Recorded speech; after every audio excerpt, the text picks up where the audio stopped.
मेरा साहिब जग में महान है।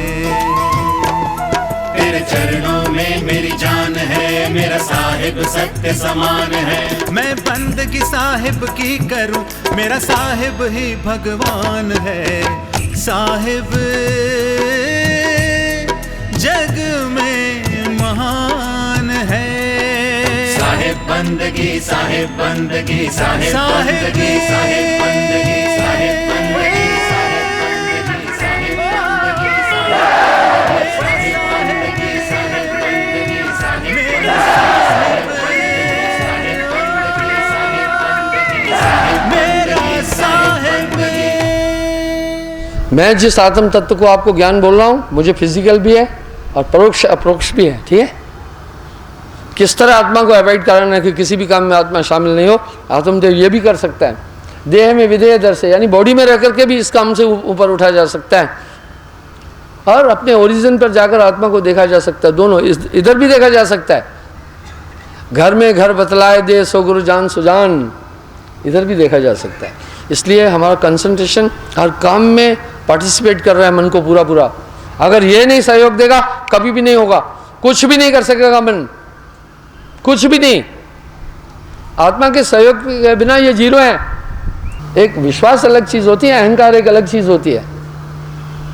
जो बातें आपको बोल रहा हूं आपके अंतःकरण तक पहुंचेगी। आत्मदेव चैतन्य है, वो समझ रहा है मेरी बात। आपके मन में शंकाएं हो सकती है, आत्मा को नहीं है। हम सौदागर आत्मा के हैं, ठीक है, मन फन के नहीं। कुछ भी मन का नहीं दिया आपको। मन तो आज एक बेटा मांगा, कल कहेगा इसको पहले बना दो इसको डॉक्टर, फिर परसों कहेगा इसको बना दो राष्ट्रपति, नरसों कहेगा संयुक्त राष्ट्र सभा का बना दो इसको महासचिव। ये मन की अनंत इच्छाएं। एक माई मुझे यहीं आकर बंदगी की थी परेड ग्राउंड में, या कहीं कश्मीरी पंडितानी थी, मुझे बंदगी करने के साथ बोला कि महाराज मनोकामनाएं पूर्ण करना, और जा रही थी। मैं कहा सुनो सुनो बहन जी, गलत ठिकाने पर आ गई हो। यहाँ मनोकामनाएं पूर्ण नहीं की जाती है, चूर्ण की जाती है। यहाँ पूर्ण वाला सौदा ही नहीं है। मन तरंग में जगत भुलाना।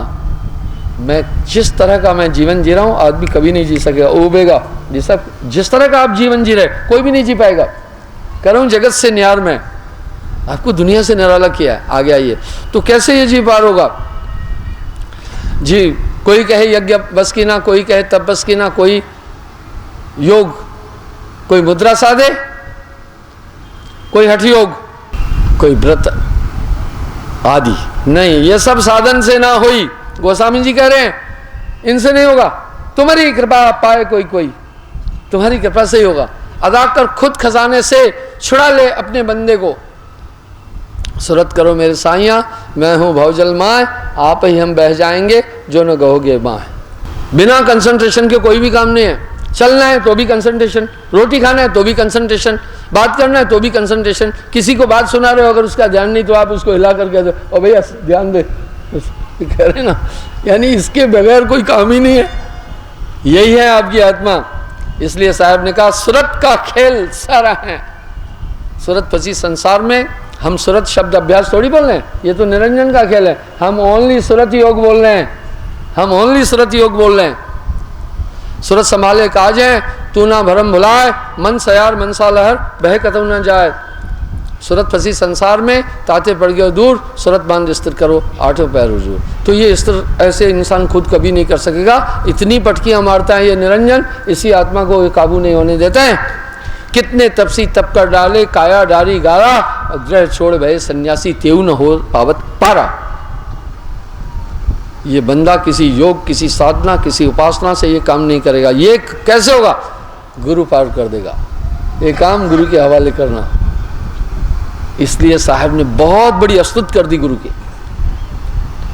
कि ये काम गुरु करेगा, ये तुमसे नहीं होगा, ये तुम्हारे बस की बात ही नहीं है। कहीं ना कहीं मन उलझ जाएगा। बिन सदगुरु बाचे नहीं कोई कोटिन करे उपाय। ये गुरु काम कैसे कर देगा? ये काम गुरु करेगा। सात दीप नवखंड में गुरुते बड़ा न कोई। आज हम गुरु पूर्णिमा के उपलक्ष्य पर यहाँ इकट्ठे हुए हैं, इसलिए इस विषय पर बोलना जरूरी होगा। करता करे न कर सके गुरु करे सो होए। कबरा हर के रूठते गुरु की शरणी जाए, कहे कबीर गुरु रूठते प्रभु नहीं होत सहाय। बहुत बड़ी अस्तुत की क्या है, पारस सूरत संत के पास आ। वो क्यों करेगा?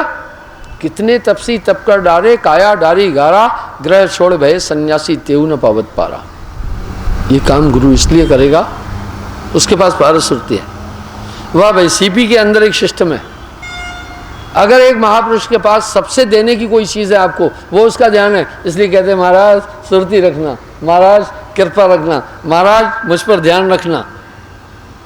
अगर उसके पास कुछ भी है तो वो ये है। इसलिए बंदगी में वो एक पल आपको दिया गया कि होशियार होकर आना, सावधान होकर आना। मैं सावधान बैठा हूँ, इसलिए कोई इधर उधर खड़ा होता है नाराज होता हूँ, क्यों? वो डिस्टर्बेंस कर रहा है। अपने निजी सवाल उस समय मत बोलो, आप दूसरे का वो पल ले रहे हैं। फिर कभी इंसान अपनी कुवत से नहीं कर सकेगा। इस आत्मा को वो खुद नहीं छुटा पाएगा, क्योंकि बहु बंधन ते बांधिया एक बेचारा जीव। जिस ताकत ने आत्मा को जकड़ा है बहुत ताकतवर है, बहुत शक्तिशाली है, इससे ये जीव खुद नहीं छूटेगा। सुरत करो मेरे साइया मैं हूँ भवजल पान, सदगुरु छुड़ाएगा। उसके पास पारस सुरती है। पारस सूरत संत के पास आ। सीपी के पेट में सिस्टम है, मोती की बूंद, पानी की बूंद को मोती में कन्वर्ट करती है। कोई वैज्ञानिक नहीं कर सका, उसके सिस्टम है। इसलिए एक महापुरुष के कंसंट्रेशन में सिस्टम है, एक सिस्टम है। और ध्यान ही तो सब कुछ है, आपको बदल देगा। नामदान के टाइम पर एक पूर्ण सदगुरु 5 काम करता है, तभी आप इससे फाइट कर पाओगे, नहीं तो नहीं फाइट कर पाओगे। जिस किस्म की जिंदगी आप जी रहे हैं, एक अच्छा महात्मा नहीं जी सकता है इस कलयुग में, जहां चारों तरफ छल कपट दगा धोखा घूसखोरी बेईमानी हिंसा क्रूरता है। यहां ईमानदारी चलना बहुत बड़ी बात है। पहला गुरु समा जाता है आपके अंदर। गुरु समाना शिष्य में, शिष्य लिया करने पक्का समा जाता है। गुरु को ये कला है, वो शिष्य के अंदर समा जाता है। मेरी मौजूदगी अपने व्यक्तित्व में मिलेगी। जी साहब क्या ख्याल है? मैं हाजिर हूँ आप में। जब मैं था तो गुरु नहीं, अब गुरु है मैं ना, प्रेम गली अति संकरी तामे द्वे न समाये। दूसरा, गुरु नामदान देने के साथ सभी कर्म काट देगा। कोटि कर्म पल में कटे जो आवे गुरु की ओट। कर्म काटने का मतलब बदल दिया, पूरे संस्कार खत्म कर देगा। जो पहले अकल थी वो जीरो कर देगा, नवीन अकल कर देगा। नाम जो रत्ती एको, पाप जो कोटि हजार, सबे जार के छार किए, जैसे चिंगी आग की पड़ी पुरानी घास, कबीरा पड़ी पुरानी घास। इसलिए आप जो पहले थे और जो आप अभी हैं, आप कंपेयर करो। आप जो पहले थे वो कभी नहीं बनना चाहोगे। जो आप पहले थे वो एक बहुत विकृत रूप था, जो आप अभी हैं वो बहुत अच्छे हैं। जब मैं था तो गुरु नहीं, अब गुरु है मैं ना, प्रेम गली अति संकरी तामे द्वे न समाये, कबीरा तामे द्वे न समाये। तीसरा, मन और आत्मा अलग कर देता है, सुरती को चेतन कर दिया। इसलिए अभी आत्मदेव पूरी फाइट कर रहा है मन से, ठीक है? आपका बहुत लड़ाई है मन से। बड़े बड़े ऋषि मुनियों की भी लड़ाई मन से नहीं हुई, आपको हरा नहीं पाता है मन। आप सतर्क हैं, आप सावधान हैं। आपके इर्द गिर्द हजारों समस्या मंडरा सकती है यूं, क्योंकि है ही इसमें। आप वायुमंडल में तो हर जगह वायु है, इस तरह ये भवसागर है, हर जगह दुख ही दुख है, पर आपको सिक्योर कर दिया है। चौथी चीज, गुरु आपको सुरक्षित करता है। आपके इर्द गिर्द समस्याएं घूमेगी, अंदर नहीं आ पाएगी, ठीक है? इर्द गिर्द घूमने दो, घबराना नहीं। ये नहीं कि बेटा बीमार हो गया, हाय हाय बेटा बीमार, अब जाते हैं सियाने के पास, नहीं। मन आपको पल पल गिराने की कोशिश करेगा, इसलिए वहां सतर्क रहना। खेलना हो तो खेलिए, पक्का हो के खेल, कच्ची सरसों पैर के खली बयाना तेल। अंतःकरण निर्मल कर दिया, काग पलट हंसा कर देना, ऐसा नाम सतगुरु में देना। उसको काल क्या करे जो 8 पैर होशियार। आपकी सुरती चेतन कर दी है, अब आप गफलत में नहीं है। अगर आप में और दुनिया के लोगों में कोई अंतर है तो सबसे मेन अंतर यही है कि आप होशियार हैं, आप सावधान हैं। जहां कहीं मन कलाबाजी देता है वहीं पकड़ लेते हो। जितना मन पर आपका नियंत्रण है, लाजवाब है, बड़ा लाजवाब है, इसका प्रमाण नहीं मिल पाएगा। मैं अगर कह रहा हूं जो चीज़ मेरे पास है ब्रह्मांड में कहीं नहीं, तो अहंकार से नहीं बोल रहा हूं। सोना सज्जन साधुजन, कहीं कहीं आपको पटकी दे देता होगा, फौरन उठ जाते हो, फिर कहते ना ये कहाँ क्या हुआ। आपका विवेक कितना जगा दिया। मन जाता है जाने दे, गह के राख शरीर, उतरा पड़ा कमान से क्या कर सकता तीर। तीर की ताकत कमान के साथ है, मन की ताकत सुरती के साथ है। अगर सुरती नहीं मिली तो मन बेजान है। आपका मन को मार मार कर मुर्दा कर डाला, आपके मन में जान ही नहीं रही अभी। पहले कैसे, पहले गुस्सा आता था तो धमा चौकड़ी तोड़ फोड़ कर डालते थे, अभी नहीं होगा। गुस्सा अगर आया भी तो नियंत्रण में रहेगा, ठीक है। पहले वासना आती थी तो भूचाल मचा देती थी, अभी आएगी भी तो कंट्रोल में होगी। पहले लालच आती थी तो ठग बेईमान बना देती थी, अभी आई भी तो कंट्रोल में रहेगी। लगाम लगा दिया है सब चीज़ पर। मन नाम होए तो माथ नवाए, ना तो ये मन बांध नचाए। इतनी अमोलक चीज़ गुरु ने दी, ठीक है। आपने सोचा होगा हाय बहुत माया नहीं दे दी, हाय 4 पुत्र नहीं दे दिए, गड्डियाँ घोड़े नहीं दे दिए, ये आपको शांति नहीं दे सकती है। मैन दवाई आपकी यहाँ थी, सूरत जगाई, सूरत संभाले काज है, तू ना भरम भुलाए, मन सयार मनसा लहर बहे कतो ना जाए। साहब ने एक बात कही, 7 गांठ कोपिन में मन नहीं आने शंख, तो भी उसके शंका नहीं आती है। आगे एक शब्द है, नाम अमल माता रहे, गिने इंद्र को रंक। देखो मेरा ये शब्द भूल गया था, शब्द आ गया फिर। नाम अमल माता रहे, गिने इंद्र को रंक। यानी अगर एक महात्मा जिसकी कोपिन लंगोटी को कहते हैं, 2 टुकड़े होते हैं, एक कमर में बांधते हैं, एक ऐसे बांधते हैं, उसमें 7 गांठें भी हैं उसके, उसको तभी भी शंका नहीं है, कितना सेटिस्फाई है। और अगर सुमरन वाला है तो इंद्र को भी अपने आगे भिखारी मानता है। ये बहुत बड़ी पूंजी है, यानी सुमरन आपको कंसंट्रेट करता है। इसलिए सूरत संभालना है, पल पल सूरत संभाल, पल पल सूरत संभाल। अब मन आपको पहले कल्पनाओं के सागर में डुबा देता था, अब डुबा नहीं पाता है। पहले एक नशा था दुनिया का, बिल्कुल दुनिया सच्ची लग रही थी। आप चाहे चाहोगे भी दुनिया सच्ची लगेगी नहीं, सब कुछ नाटक ही नाटक लगेगा। उदासीन जग भयो गुसाई, मेरी हर बात आपके अंतःकरण में पहुंचेगी। और प्रोसेस स्टार्ट है, खुद ब खुद दुनिया छूटती जाएगी, खुद ब खुद मोह माया छूटती जाएगी, पुनर्जन्म के बीज खुद ब खुद खत्म होते जाएंगे। बस गुरु से सुरत राख रहे जोड़ी, जस नटवा राखत है जोड़ी। सुरती वहाँ संभालते रहना, क्यों? नहीं तो मन के पास ताकत है, आपको फिर पटकेगा। इसलिए साहब ने कहा गुरु का दर्शन करने लेना। इसलिए यहाँ गुरु के दर्शन का बोला महत्व है। कोई भी महात्मा किसी भी चेलों को नज़दीक आकर बंदगी नहीं करने देता है, ठीक है। वो दूर ही ब्रैकेट लगे होते हैं, पास नहीं आने देता है। चाहे कितनी भी पब्लिक होगी मैं आने दूंगा, क्योंकि वो पल उसका है, उसी पल में वो दीद में दीदार बंदगी क्या जाए। और इसको आप एहसास करते हैं, जिस दिन आपने बंदगी नज़र नहीं मिली आप सेटिस्फाई नहीं होते हैं। कभी कभी 3-3 बार मैं कहता हूँ अभी तू बंदगी करके फिर क्यों आए? बोला साहब जी नज़र नहीं मिली थी। ये है नैनों की कर कोठरी पुतली पलंग बिछाए, पलकों का चिकटार कर साहिब को ले बनाए। तो ये तथ्य आपके सामने, ये काम गुरु कर देता है। ये है नाम, नाम नाम सब जगत बखाना, नाम भेद कोई बिरला जाना। नाम में ये 5 क्रियाएं होती हैं, इसलिए ये एक पूर्ण संत देता है। सभी सर्पों के पास में मणि नहीं है। जो 100 साल तक किसी को काटा नहीं सांप, उसके पास में फिर उसके विष से मणि बनती है। जो मृगा के हर एक मृगा के नाभि में कस्तूरी नहीं है, उसके कुछ गुणवत्ताएं हैं।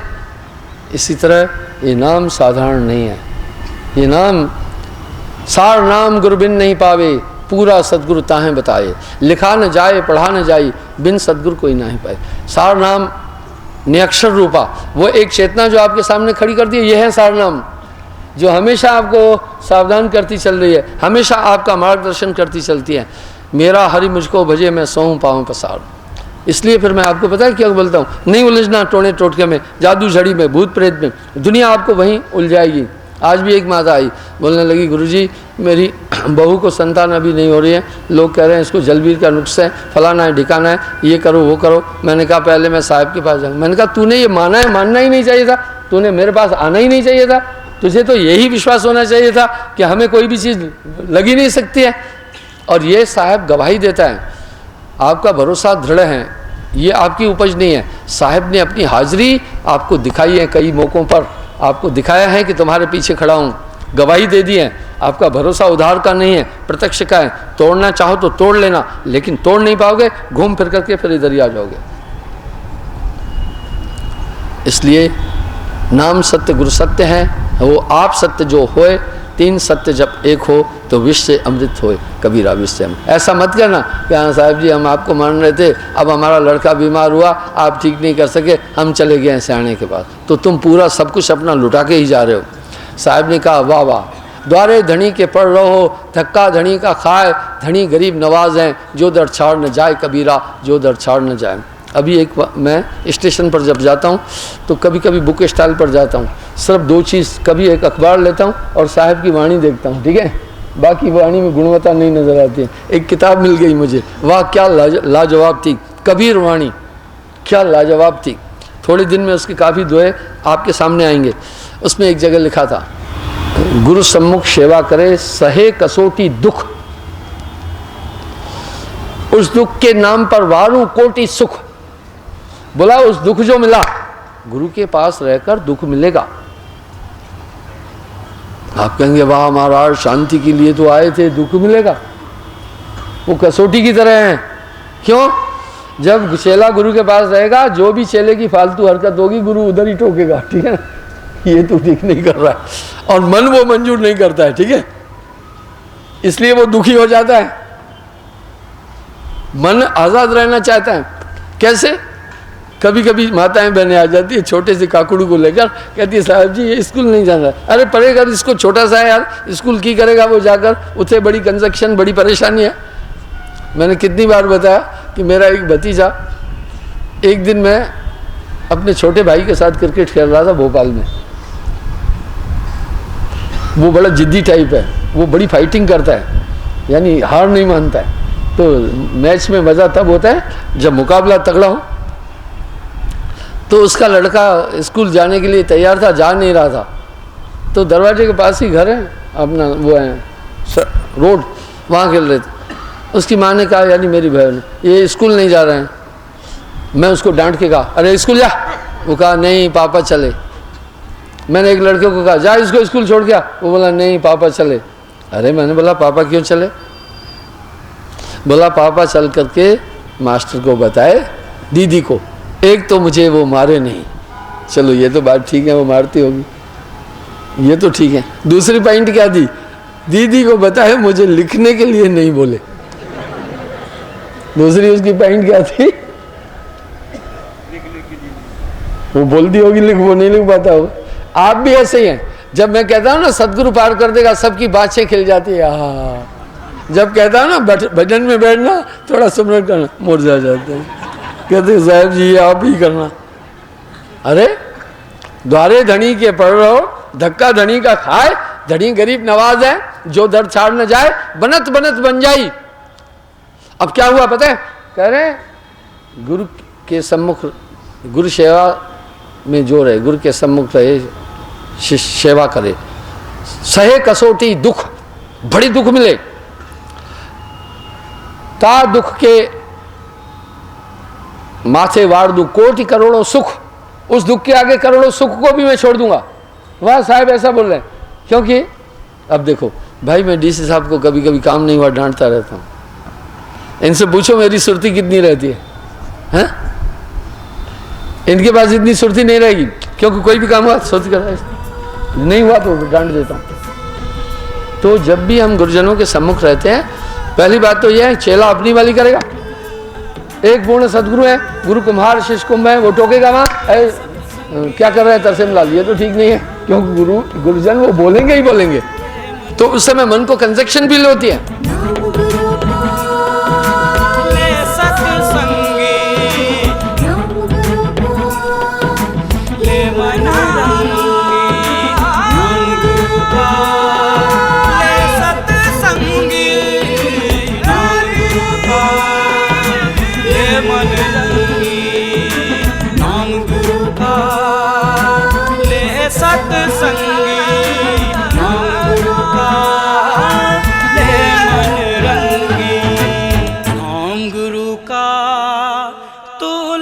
सत्संगी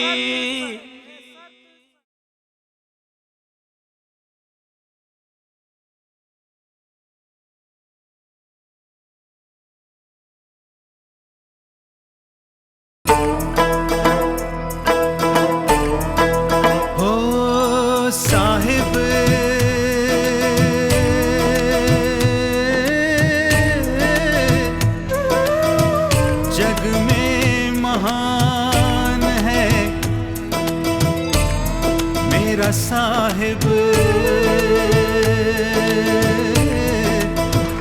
जग में महान है।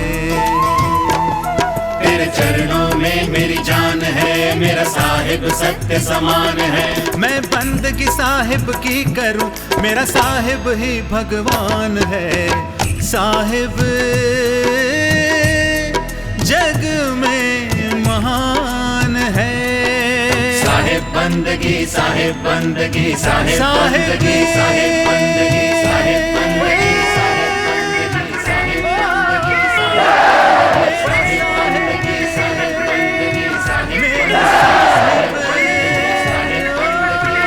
बंदगी, साहिब मेरा साहिब।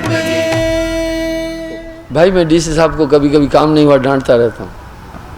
इनसे पूछो मेरी सुर्ती कितनी रहती है, हैं? इनके पास इतनी सुर्ती नहीं रहेगी, क्योंकि कोई भी काम हुआ सुर्ती कर नहीं हुआ तो डांट देता हूँ। तो जब भी हम गुरुजनों के सम्मुख रहते हैं, पहली बात तो यह है चेला अपनी वाली करेगा।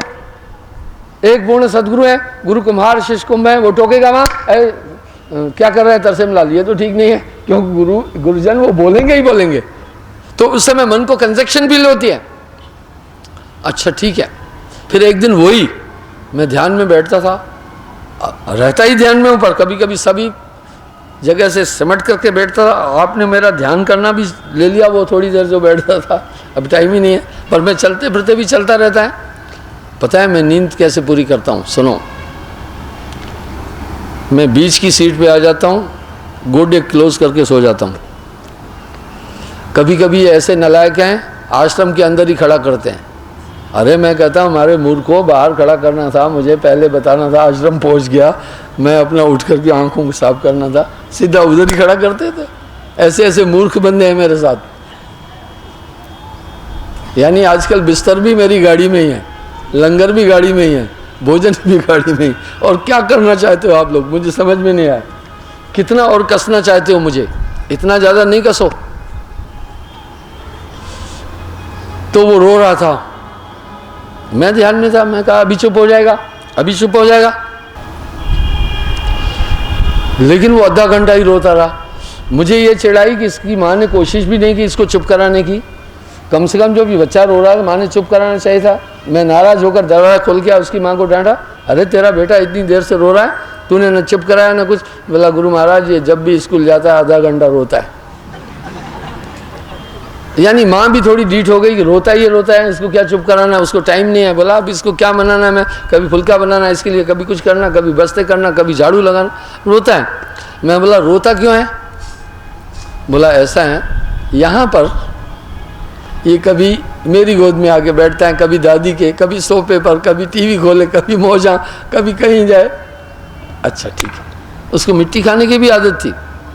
पता है क्या किया? मैंने कहा दरवाजे की मेन गेट ही नहीं खोलना, घर में कुछ भी दरवाज़ा नहीं रखो।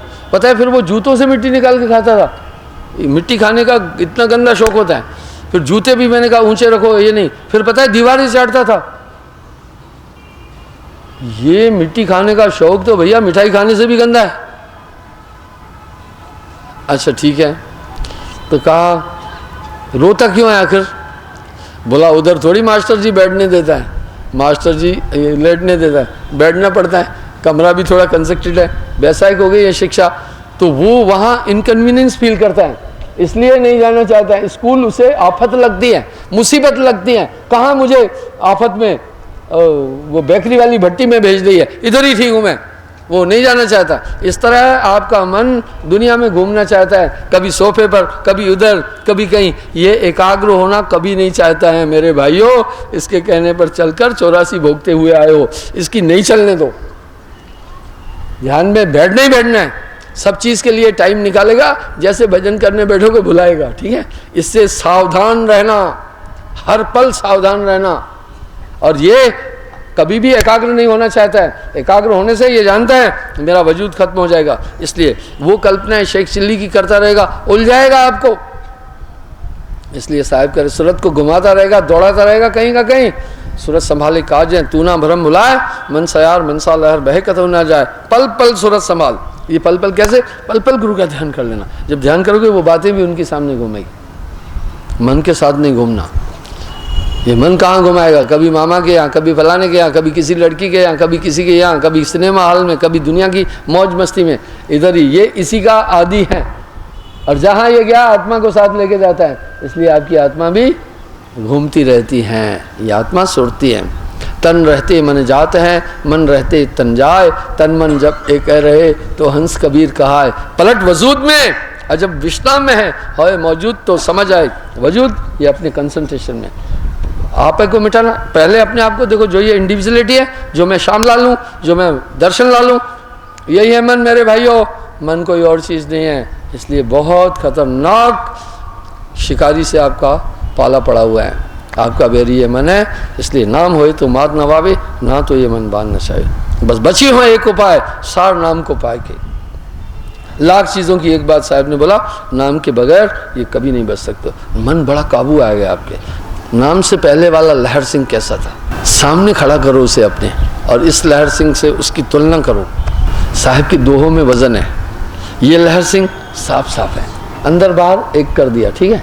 वो लहर सिंह बड़ा कुंकवार था, चालबाज था, धोखेबाज था, खतरनाक था, धूर्त था और मन का गुलाम था। उसमें एक नशा था, मन माया का, काम क्रोध का, पूरे नशे में था। नशा उतार दिया। साहब का एक शब्द है बगुला,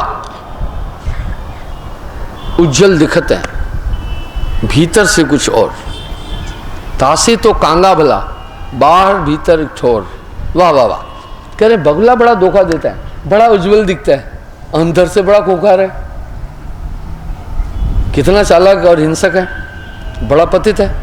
लेकिन कौआ, चलो भाई, वाह। साहब के शब्दों का कंपेयर देखो कैसा। वो है वो भी गंदा, कौए से, वो बगुले से वो कम नहीं है। जो ये कौआ है ये बगुले से ये भी कम नहीं है, लेकिन कम से कम वो बेचारा बाहर भीतर एक जैसा तो है। वो बाहर से भी गंदा है तो अंदर से गंदा है, तो बाहर से भी तो एक जैसा है। पहले वाला लहर सिंह ऐसे ही था, बगुला, काग पलट हंसा कर देना, कौआ। वो लहर सिंह कैसा लग रहा है? ये लहर सिंह नींद में भी होश में होगा, ठीक है। ये हर टाइम होश में रहेगा। ऐसी भूटी थी, दिन दिन बड़े सवायो, नाम अमोल वस्तु अमोलक दी में सदगुरु। ये अमोलक वस्तु आपके साथ एक विशुद्ध चेतना है जो हमेशा आपका संचालन करती चल रही है। वो ताकत आपके पीछे खड़ी है। जब आपसे नहीं होता है काम, वो आ जाएगी ताकत, पक्का। कई ओकेजन पर आपने फील किया होगा ये शक्ति आपके साथ है। जो दिल माही तेल है, जो चकमक में आग, तेरा साहिब तुझ में है, जाग सके तो जाग। आज आपसे नाना पंथ मत मतांतर और मुक्ति की राह क्या है, मोक्ष कैसे प्राप्त करें, जहाँ तक दुनिया के अंदर प्रचलित भक्तियों का सवाल है, तो दुनिया के अंदर दो भक्तियाँ प्रचलित हैं, सरगुण और निर्गुण। दादू दयाल जी वाणी में बोल रहे, कोई सरगुण में रीझ रहा, कोई निर्गुण ठहराए, अटपट चाल कबीर की मुँह से कही न जाए। दुनिया के लोग दो भक्तियों में है, सरगुण निर्गुण। हमारे दिल में हर भक्ति करने वाले के लिए इज्जत है। थोड़ा सा हम बारीकी से देखते हैं, आखिर वो लोग मोक्ष की प्राप्ति के लिए क्या बोल रहे हैं, सरगुण मान्यता क्या है, निर्गुण में तत्व की प्राप्ति का क्या साधन है। सरगुण भक्ति में शुभ कर्मों को महत्व है। अगर मोक्ष की प्राप्ति का कोई जरिया वहाँ है तो शुभ कर्म। इसलिए आप देख सकते हैं वैष्णव में, सरगुण अन्य भक्तियों में आदमी एक बात पर कंसंट्रेट है, शुभ कर्म करना है। वो लोग बदस्तूर ये सब कर भी रहे हैं, सरगुण भक्ति की तरफ कंसंट्रेट हो रहे हैं। तो सरगुण भक्ति एक बात बोल रही है,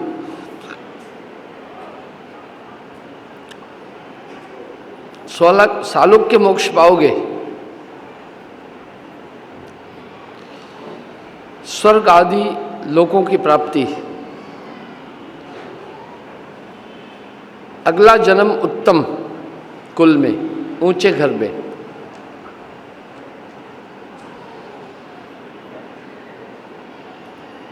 संसार में अगर जन्म लिया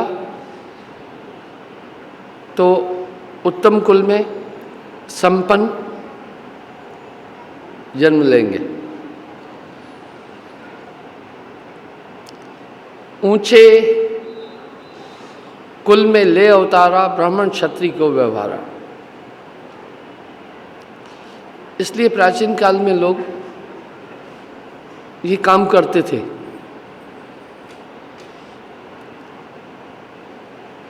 हमें भक्ति के तथ्यों को ठीक ठीक समझना होगा।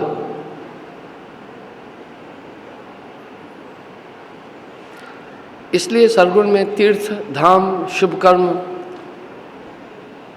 तीर्थ स्थानों पर जाकर दान पुण्य करना,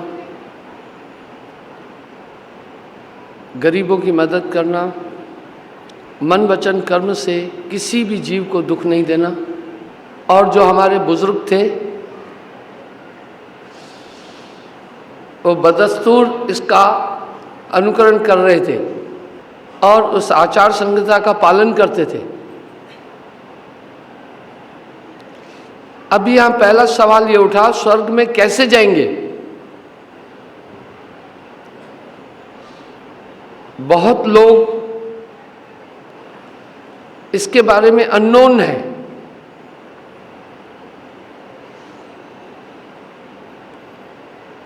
मेन तत्व क्या है जिसके द्वारा हम स्वर्ग में पहुंचेंगे? इसमें काफी लोग शंकित भी है। जो लोग तीर्थ कर रहे हैं, दान पुण्य कर रहे हैं, शुभ कर्म कर रहे हैं, इस आकांक्षा से कि हम स्वर्ग में जाएंगे, कुछ एडवांस हायर एजुकेशन के लोग उनसे उनकी मखौल भी उड़ाते हैं कि स्वर्ग में कैसे जाएंगे। आइए देखें वो स्वर्ग में जाएंगे कैसे।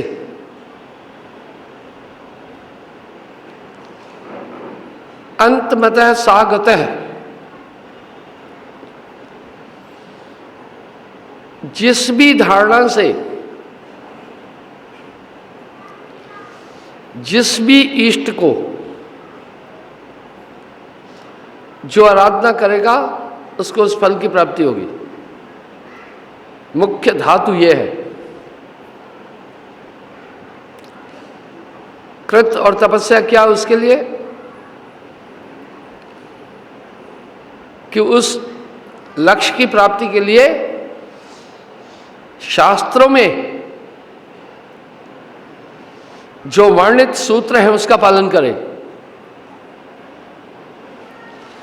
इसी पर इस्लाम टिका है, इसी पर ईसाईयत टिकी है, इसी पर दुनिया के अन्य अन्य धर्म टिके हैं। इस्लाम में भी कह रहे हैं नमाज अदा करो। कुरान शरीफ के अंदर जो नियम लिखे हुए हैं उसका पूरा अनुकरण करो।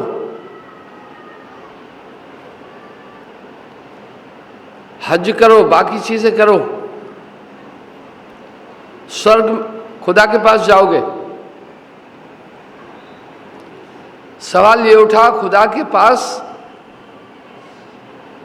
कैसे जाएंगे? मुख्य वस्तु पकड़िए।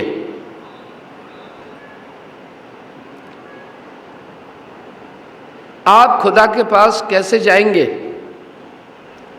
इसमें कुरान शरीफ में उन्होंने लिखा है,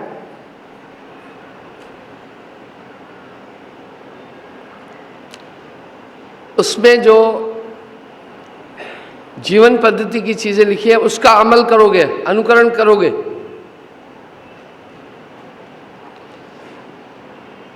गरीबों की मदद करो, 5 टाइम नमाज अदा करो, जो भी कुरान शरीफ के अंदर आयतें लिखी है उसका अनुकरण करो। सवाल उठा, हम किस वाहन से जाएंगे?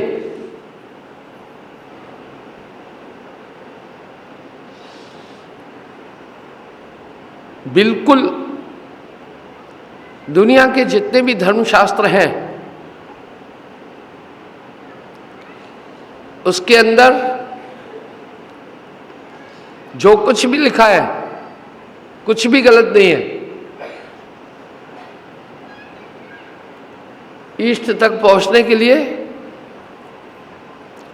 जो सूत्र हैं सब सही है, पर लोग इस बात पर गौर नहीं कर रहे हैं, मैन एलिमेंट नहीं समझ रहे हैं।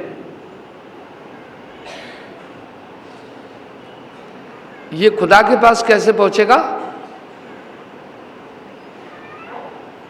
जब लगातार वो उन नियमों का पालन करते रहेगा तो स्वाभाविक है उसकी इच्छा बनेगी कि वहीं जाऊं।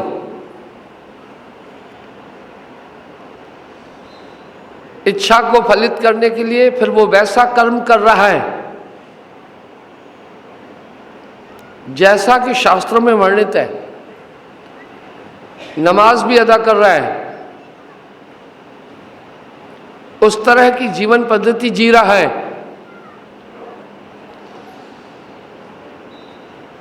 कोई भी उसके विरुद्ध काम नहीं कर रहा है। उसमें हिदायत है, उदाहरण के लिए ब्याज नहीं लेना, घूस नहीं खाना, हराम नहीं खाना।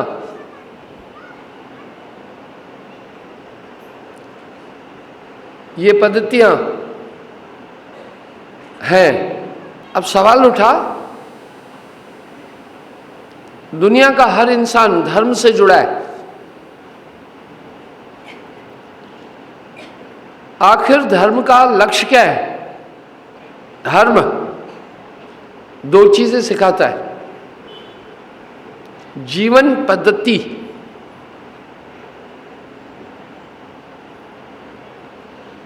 और ईश्वर से मिलने का सूत्र।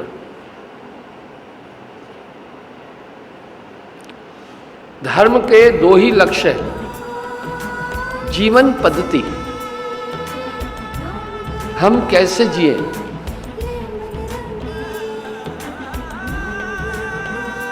और परमात्मा से मिलने का सूत्र। धर्म के ये 2 मूल लक्ष्य हैं। ले सत्संगी ले मना ले सत्संगी ले मन नाम गुरु का ले सत्संगी नाम गुरु का ले मन रंगी नाम गुरु का तू ले सत्संगी।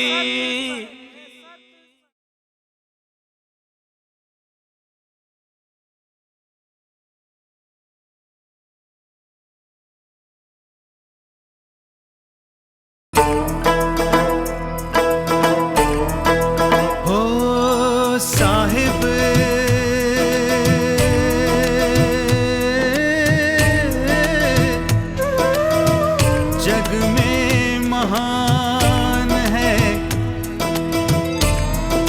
मेरा साहिब जग में महान है। तेरे चरणों में मेरी जान है, मेरा साहिब सत्य समान है। मैं बंदगी साहिब की करूं, मेरा साहिब ही भगवान है। साहिब जग में महान है।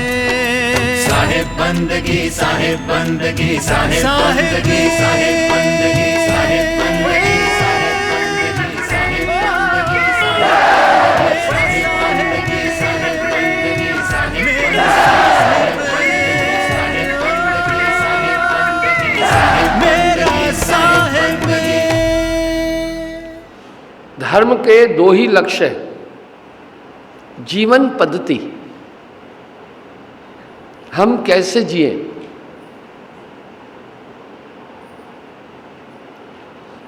और परमात्मा से मिलने का सूत्र। धर्म के ये दो मूल लक्ष्य हैं। उदाहरण के लिए हमारे धर्मशास्त्रों में 4 वेदों में 1 लाख श्लोक है। ऋग, यजुर, साम, अथर्व, 4 वेदों में 1 लाख श्लोक है। उन 1 लाख श्लोकों में 80,000 श्लोक केवल कर्मकांड के हैं। इसका मतलब है हम कैसे जिए, कैसे खाएं, कैसे व्यवहार करें, जीवन शैली कैसी हो, माता से कैसा व्यवहार करें, पिता से कैसा व्यवहार करें, मित्रों से कैसा व्यवहार करें, दीन दुखियों से कैसा व्यवहार करें, पाप क्या है, पुण्य क्या है, उचित क्या है, अनुचित क्या है, कृत क्या है, आकृत क्या है, करने योग्य कर्म कौन सा है, त्याज्य कर्म क्या है, क्या किया जाए, क्या न किया जाए, क्या उचित है, क्या अनुचित है, जीवन पद्धति। 80,000 श्लोक इस बात के, 16,000 उपाला ज्ञान कर्म और 4,000 ज्ञान श्लोक है। 16,000 श्लोक इस बात के हैं किस इष्ट की उपासना किस रीति से करें, कौन सा देवता किस चीज से प्रसन्न होता है, उसके गुण क्या है, नेचर क्या है, उसके पास क्या सामर्थ्य है, वो क्या दे सकता है। और 4,000 श्लोक है परमात्मा के गुणों का वर्णन, उसकी अस्तुत। आप गौर करें, अगर कुरान शरीफ को देखेंगे तो उसमें भी जीवन पद्धति है। खुदा की इबादत करने का तरीका है, हम उसमें कैसे मिले, ये सिद्धांत है। आइए, उदाहरण के लिए जो सालोक्य मोक्ष की प्राप्ति चाहते हैं सर्वगुण भक्ति में, उनके लिए रास्ता है, जीवन शैली है। मन वचन कर्म से किसी भी प्राणी को कभी भी दुख न देना, हिंसा नहीं करना,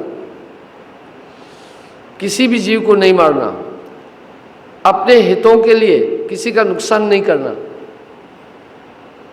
कोई भी पाप मन वचन कर्म से न किया जाए। अगर आप ऐसा करेंगे तो नरक के भागी होंगे। धर्मशास्त्र साफ दिशा दे रहे हैं। इसलिए भक्ति करने वाले को पहले जीवन पद्धति बताई। अब रोज अगर कोई आदमी 10,000 बार नाम मंत्र करे और छल करता रहे, कपट करता रहे, धोखा करता रहे, गंदे काम करता रहे, तो क्या वो स्वर्ग की प्राप्ति करेगा? इसलिए उसमें जीवन पद्धति है। यहाँ जो समाज ने एक प्रथा बनाई, आप विवाह करके अपनी धर्मपत्नी एक नारी व्रतधारी रहो। ये हमारे समाज ने सिद्धांत अंकित किए, धर्मशास्त्रों ने भी। अभी रात दिन उपासना करे और पराई स्त्री गमन करे तो क्या अभीष्ट की प्राप्ति करेगा? क्योंकि ये तो पाप हुआ। मैं आपको एक उदाहरण देता हूं। हमारे मोहल्ले में एक सेठ था, उसके पास कंट्रोल का चार्ज था, छोटा डिपो था। मोस्टली कंट्रोल से गरीब लोग राशन लेते हैं, वहाँ रेट कम होते हैं। चावल है, गेहूँ है, मिट्टी का तेल है, चीनी है। तो वहाँ मोस्टली गरीब लोग आते हैं। वो सेठ क्या करता था, दोनों टाइम मंदिर में जाता था। सुबह ब्रह्म मुहूर्त में उठता था। यहाँ आपको बताना चाहता हूँ, आप कोशिश करना ब्रह्म मुहूर्त में उठने का। ब्रह्म मुहूर्त में जो प्राकृतिक वातावरण है बड़ा टॉप होता है, इसका आनंद ही कुछ और है। आपकी विचारधारा भी बड़ी उत्तम रहेगी और सुहावनापन लगेगा मौसम में। ब्रह्म मुहूर्त पर जागने पर शास्त्रों में बहुत सी बातें लिखी हुई है। तो वो भी ब्रह्म मुहूर्त में उठता था, नहा धो करके तौलिया बांध करके मंदिर में जाता था। एक थाली उसके हाथ में होती थी जिसमें दीपक, अक्षत आदि ले जाता था। यह काम वो रात्रि में भी करता था। जब दुकान बंद करता था तब क्या करता था, फिर स्नान करके शुद्ध होकर के थाली ले जाता था मंदिर में, पूजा अर्चना करके कुछ चढ़ा के आता था। ये उसकी वृत्ति थी, नियम था। लेकिन जब भी वो राशन तोलता था, अगर किसी ने 10 किलो चावल लिए तो 9 किलो देता था। अगर 5, उसका एक सिद्धांत था, 10% कम तोलता था, ज्यादा नहीं, 10% कम तोलता था। अगर 1 किलो चीनी तोलेगा 900 ग्राम देगा। उसमें राशन लेने वाले निहायत गरीब लोग होते हैं। बड़ा आदमी राशन की दुकान पर कभी भी लाइन लगा के खड़ा होना नहीं चाहता है, इंतजार नहीं करना चाहता है। वो गरीब तबके के लोग होते हैं अधिकतर, बहुत ही गरीब। उनका वो तौल में बेईमानी करके 10 किलो दाने में से वो 1 किलो काट लेता था। अभी यहाँ मेरा ये सवाल है कि 2 बार शुद्ध होकर मंदिर में जाकर पूजा अर्चना करने का उसे लाभ कितना मिलेगा? व्यर्थ हुआ ना। मेरे विचार से उसको कोई लाभ नहीं मिलना चाहिए, न मिलेगा। क्या फायदा हुआ उसका वहां जाने का? इसी तरह परमात्म तत्व की प्राप्ति के लिए पहले जीवन पद्धति में सुधार की जरूरत पड़ेगी, ठीक है? तभी हमने भी आपको 7 नियम बताए। वो 7 नियम कंप्लीट एक आचार संहिता है कि भाई झूठ नहीं बोलना। जब आप झूठ नहीं बोल रहे हैं तो हर अपराध से बच रहे हैं आप। दूसरा आपसे कहा भाई कोई भी किस्म का नशा नहीं करना। जब आप नशा कर रहे हैं आपके दिमाग का संतुलन खराब होगा, कोई भी घटना कर सकते हैं, किसी को भी पीड़ा दे सकते हैं, वायलेंट हो जाएंगे, किसी को मारपीट कर सकते हैं, सभी दोष आ जाएंगे। तीसरा हमने कहा भाई मांस नहीं खाना, क्योंकि ये घोर पाप है। किसी भी तरह की उपासना करने वाले को मांस नहीं खाना है। क्यों? ये समस्त चराचर जगत परमात्मा का है। हम सब ने अहंकार और मोहवश संसार की चीजों को अपना मानकर उस पर आधिपत्य जमाया हुआ है। पहले एक विचार करके बताओ, आपका दुनिया में है क्या?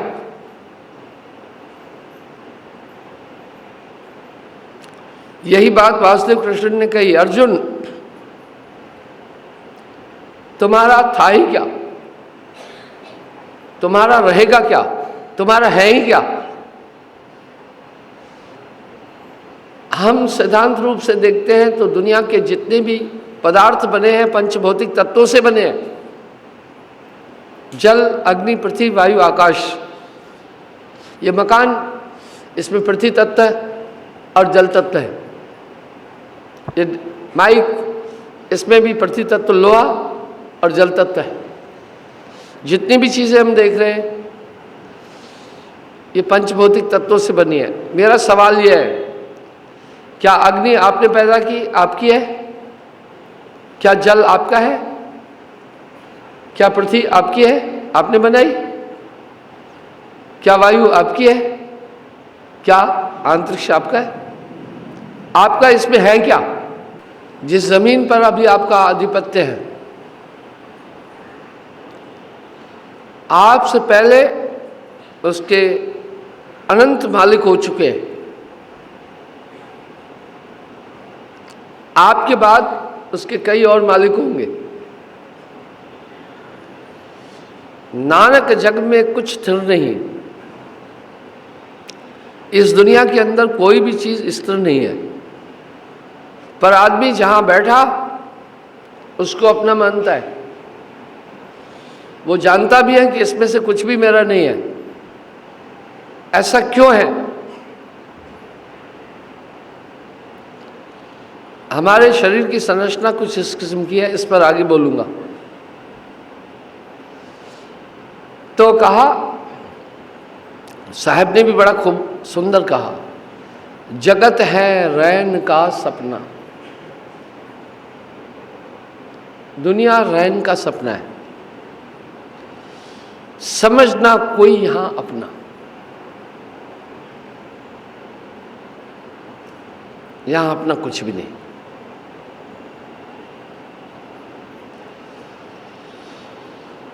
ये संसार झाड़ और झंखड़, उलझ पुलझ मर जाना है, रहना नहीं देश बेगाना है। तो कहा, अपने हितों की पूर्ति के लिए किसी भी प्राणी को कोई भी कष्ट नहीं देना।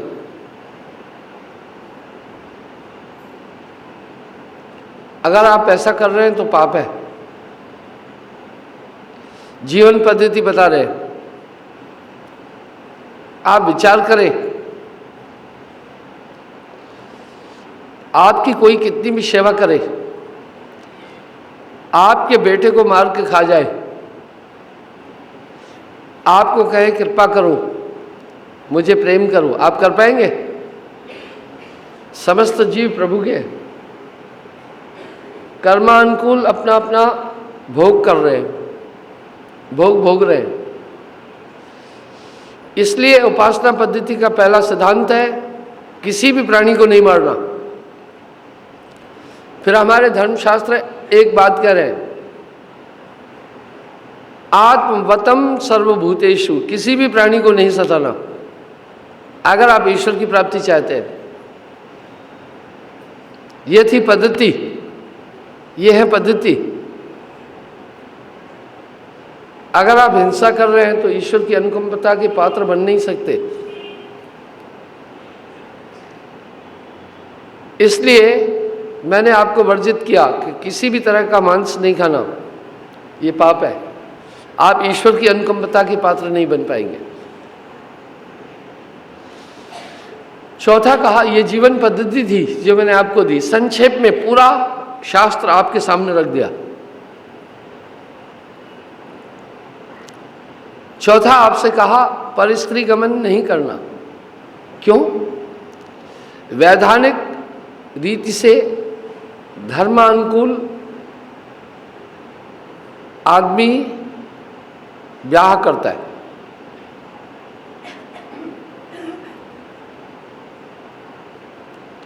धर्म ने दिशा दी।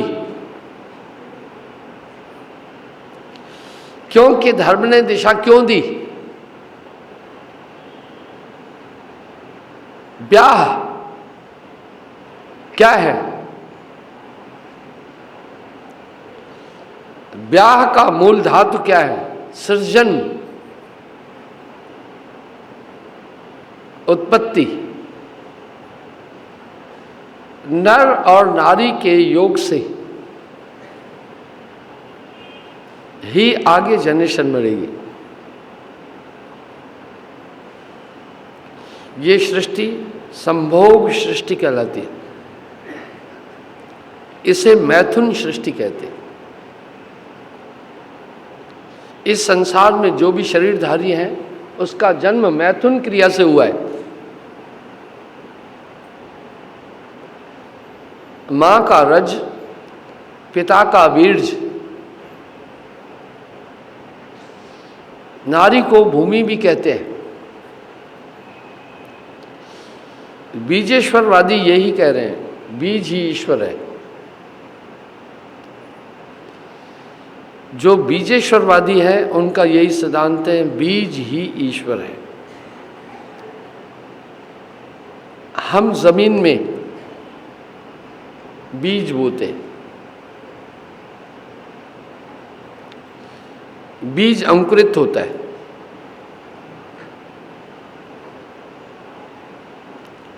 बीज अंकुरित कैसे हुआ?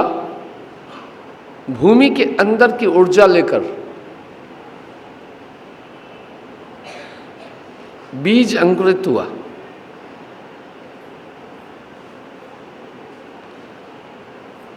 और वो प्राप्त हुआ। इसी तरह नारी को भूमि कहते हैं। इसलिए धरती को भी मातृभूमि कहते हैं, इसको भी मां कहते हैं। क्योंकि ये रत्नगर्भा के अंदर से समस्त खाद्य पदार्थ प्राप्त हो रहे हैं जिनको खाकर हम जीवित हैं। जो आप फल खा रहे हैं इसी पृथ्वी के गर्भ से पैदा हो रहे हैं। जो आप भोजन खा रहे हैं, जो आप अनाज खा रहे हैं, वो इसी से प्राप्त हो रहा है। इसी तरह भूमि से कैसे प्राप्त हुआ? भूमि अपनी ऊर्जा देकर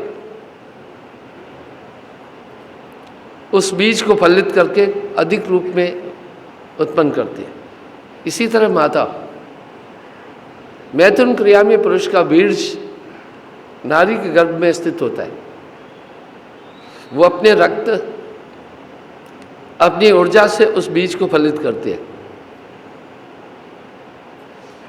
इसलिए मां कहा। जितने भी लोग दुनिया में हैं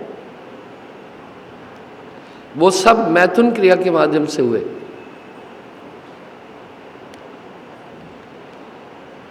अतः इसके लिए धर्म ने एक आचार बनाया। पहले क्या था? आप विश्वास करना, नारी संभोग का साधन नहीं है। जो इसे केवल संभोग का साधन मानते हैं वो बड़े मूर्ख हैं। आप पाश्चात्य संस्कृति की तरफ नहीं देखें, ये सृजन का माध्यम है।